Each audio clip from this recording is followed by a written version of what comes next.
பக்தி யுகம் நேயர்களுக்கு என் முதற்கண் வணக்கம். நான் உங்கள் மணிகண்டன் பிரபாகரன். இன்னைக்கு சிறப்பு விருந்தினரா யார் வந்திருக்காங்க பார்த்தீங்கன்னா, கிட்டத்தட்ட 15 வருஷமா வாஸ்துல நிபுணரா இருக்காரு. அது இல்லாம எண் கணிதம் அதுல ரொம்ப துல்லியமான பலன்கள் குடுத்துக்கிட்டே இருக்கிறாரு. ஸோ அவரைத்தான் நாங்க பல நாளா இன்டர்வியூ கேட்டிருந்தோம். ஸோ அவரோட டைமை ஒதுக்கி இன்னைக்கு தான் நமக்கு நேர்கள் குடுத்துருக்காங்க. நேயர்களுக்கு நிறைய சுவாரஸ்யமான விஷயங்கள் எடுத்து முன்வைக்க போறாரு. ஸோ ஃபர்ஸ்ட் ஆஃப் ஆல் அவர் வெல்கம் பண்ணிடலாம். ஐயா வணக்கங்க ஐயா. வணக்கம். வணக்கம். வணக்கம். கேஜிபி அதுல இருந்தே ஆரம்பிச்சிடலாம். அது நீங்க கேஜிபி கேஜிபி அப்படின்றது என்னுடைய பெயர் தான். அதனால கேஜி பாலகுமாரன் என்னுடைய பெயர்.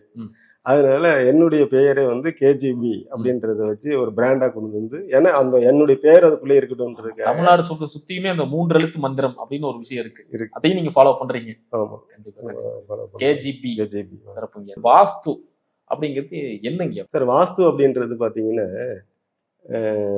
ஒரு ஆன்மீகம் நினைச்சிட்டு எல்லாரும் இருக்கிறாங்க. ஆன்மீகம் தான். ஆனா இருந்தாலும் இதுல பஞ்சபூதங்களுடைய தத்துவம் உண்டு.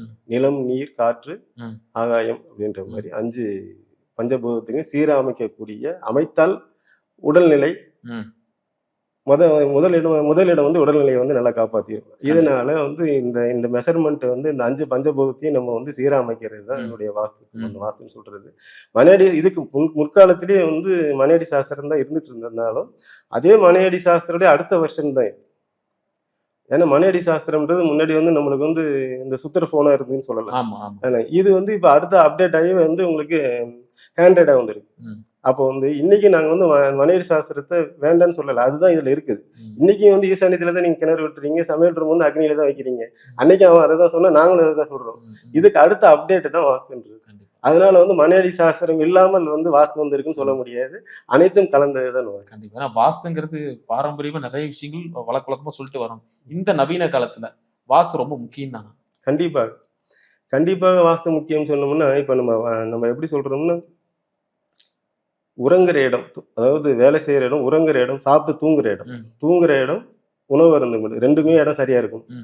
இது 2 சரியா இருந்தாதான் நீங்க எத்தனை நிறுவனம் வச்சிருந்தாலும் அது சரியா இருக்கும். இது சரியில்லாம இருந்து அதெல்லாம் சரியா இருக்குன்னா கூட வேலை செய்யாது. அப்போ நீங்க உங்க வீடு தான் இதனுடைய நீங்க செய்யற அனைத்து துறைக்கும் உள்ள ஒரு ஹெட். அந்த வீடு சரியா இருந்துச்சுன்னா நீங்க பண்ற அனைத்துமே சரியா. அனைத்தும் சரியா இருந்துட்டு வீடு சரியில்லைன்னா எதுவும் சரியா இருக்கு. இப்போ வாஸ்துன்னு சொல்லும் போது அறிவியல் சார்ந்த விஷயமும் இருக்கு, கணிதம் சார்ந்த விஷயங்கள் இருக்குங்களா? அறிவியல் சார்ந்த விஷயம் தான் இருக்கு. கணிதம்ன்றது அதுல நம்பர் ஆஃப் இது இருந்தாலும் அறிவியல் சார்ந்தது இருக்கு. அதாவது இது சூரிய வெளிச்சத்தை வச்சுதான் உங்களுடைய வச்சுதான் ஜாதக ரீதி. ஆமா, அதாவது சூரியன் எல்லாமே சூரியனுடைய இயக்கம் தான். வீட்டுக்குள்ள எந்த அளவுக்கு சூரிய வெளிச்சம் இருக்கோ அந்த அளவுக்கு அவர்களுடைய என்ன சொல்றது மனநிலையும் உடல்நிலை பொருளாதாரம் சிறப்பா இருக்கும். இன்னாதான் நம்ம வாஸ்துக்கா பண்ணிட்டு வீட்டுக்குள் இருட்டு அடைஞ்சு விட்டுச்சுன்னா நம்ம என்ன சாஸ்திரமா இருந்தாலும் அது வேலை செய்யாது. அதனாலதான் நம்ம வாஸ்துன்றது எந்த இடத்துல எந்த மூலையில ஜன்னல் வைக்கணும், எங்க வாசப்படி வைக்கணும், எதுக்கு நேரா எது வைக்கணும், எங்க சாமி ரூம் வைக்கணும், எங்க படுக்கை அறை வைக்கணும், எங்க தண்ணி தொட்டி வைக்கணும், எங்க செப்டி டேங்க் வைக்கணும், இவ்வளோத்தையும் கட்டமைப்பை வச்சு கரெக்டா பண்ணும் போதுதான் அனைத்தும் சரியா இருந்தா அனைத்தும் சரியாயிடும். கண்டிப்பா. ஏன்னா நம்ம பெரியவங்க சொல்லியிருப்பாங்க, எப்பவுமே ஒரு 6 மணிக்கு மேல விளக்கு போடுங்க, இல்ல லைட்டை போடுங்க, இருட்டுல உட்காராதீங்க. இந்த விஷயம் தான் நீங்க வாஸ்துல சொல்ல மேஜரான கருத்தா இருக்கு. ஏன்னா ஒளி சார்ந்த விஷயத்தை தான் நம்ம முன் வைக்கிறாங்க. அதனாலதான் விளக்கு ஏற்ற வீடு விளக்கு ஏத்துற வீடு வீண் போகாதுன்னு சொல்லுவாங்க. விளக்கு ஏற்றுற வீடு வீண் போகாது அப்படின்றது அப்ப அவன் என்ன குறைகள் இருந்தாலும் விளக்கு ஏத்தனா சரியா போயிருன்னு சொல்றேன். அப்போ அந்த அது மாதிரியான ஒரு விஷயம்தான். அதனால வாஸ்து அப்படின்றது கண்டிப்பா வாடகை வீடுல இருக்கிறவர்களும் சரி, சொந்த வீடுகளில் இருக்கிறவர்களும் பார்த்துதான் ஆகணும். ஏன்னா வாடகை வீட்டுல வாஸ்து நல்லா இருந்தாதான் இவர்கள் அந்த வீட்டுல இருந்துதான் புது வீடு கட்டி போக முடியும். அப்ப அந்த வீடு விட்டாதான் நீங்க இடம் வாங்கி வீடு கட்ட முடியும். அப்போ எல்லாருமே வாடகை எவ்வளவு பெரிய கோடீஸ்வரனும் வாடகை வீட்டுல இருந்துதான் பங்களா கட்டி இருப்பாங்களே தவிர, அப்ப அந்த வாடகை வீடு தான் அவர்களுக்கு சரியா இருந்திருக்கு. அதனாலதான் அவர்கள் அந்த இடத்துக்கு போக முடியும். அப்ப அதனால வாடகை இருக்கிறவர்களுக்கும் சொந்த வீடு கட்டுறவர்களும் இருக்கிறவர்களும் கவனமா பார்த்து பண்ணும் போது அவங்களுடைய வாழ்க்கை சிறப்பாகும். கண்டிப்பா. ஐயா, அதே மாதிரி நிறைய உழைக்கிறாங்க மக்கள், கஷ்டப்பட்டு உழைக்கிறாங்க, ஒரு பணம் சேமிக்கணும்னு நினைக்கிறாங்க. ஆனா சேமிக்கவே முடியறது இல்லை. ஏதாவது உடல்நிலை பிரச்சனை வந்துருது.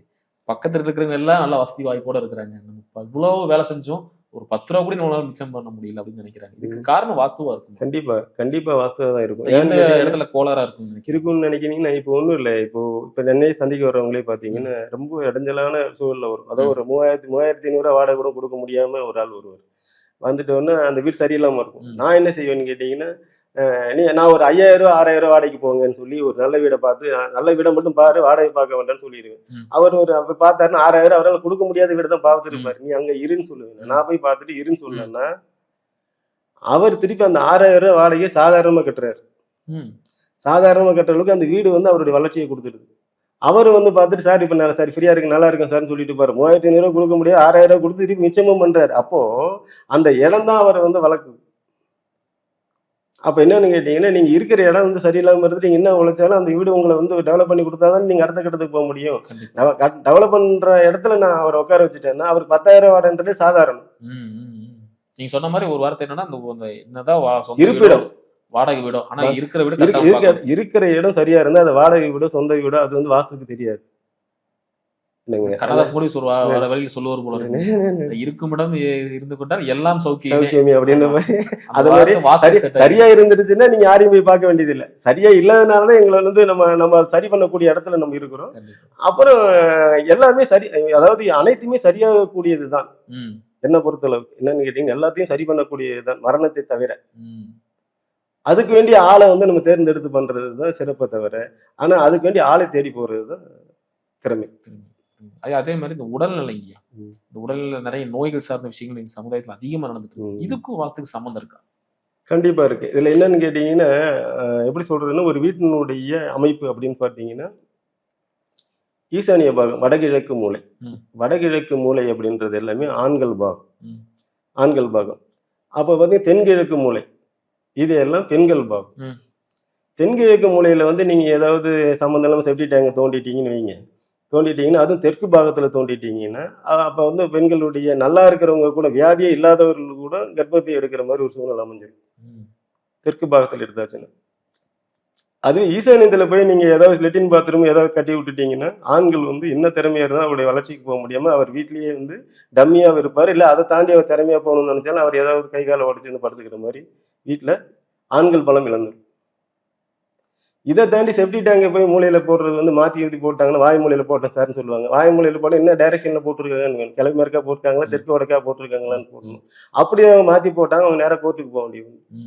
அதான் இவங்க வேலையை இல்லாம அடுத்த வேலைக்கு அவனை கோர்ட்டுக்கு பெட்டி ஏற்றிடுவான், அசிங்கப்படுத்திடு. அதுவே கன்னிமூலையில ஒரு பிரச்சனையை நீங்க வச்சிருக்கீங்கன்னா பொருளாதார நெருக்கடி, ஆண்கள் பெண்களுடைய மனநிலை உடல்நிலை இது எல்லாமே கம்ப்ளீட்டட் ஆகி டோட்டலா அவங்களுடைய கௌரவத்தை இழக்க வச்சிடும்.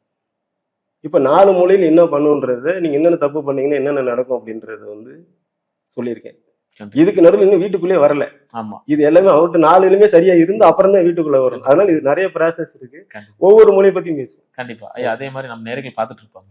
இப்ப அவங்களுக்கே ஒரு சந்தேகம் இருக்கலாம், ஐயா இப்ப நான் ஒரு வீட்டுல இருக்கிறேன், இந்த வீட்டுல வாஸ்து கோளாறு இருக்கான்னு எப்படி கண்டுபிடிக்கிறது? அதை நீங்க பேசிக்காவே நீங்க கண்டுபிடிக்கிறன்றத விட திசை தெரிஞ்சு வச்சுக்கோங்க.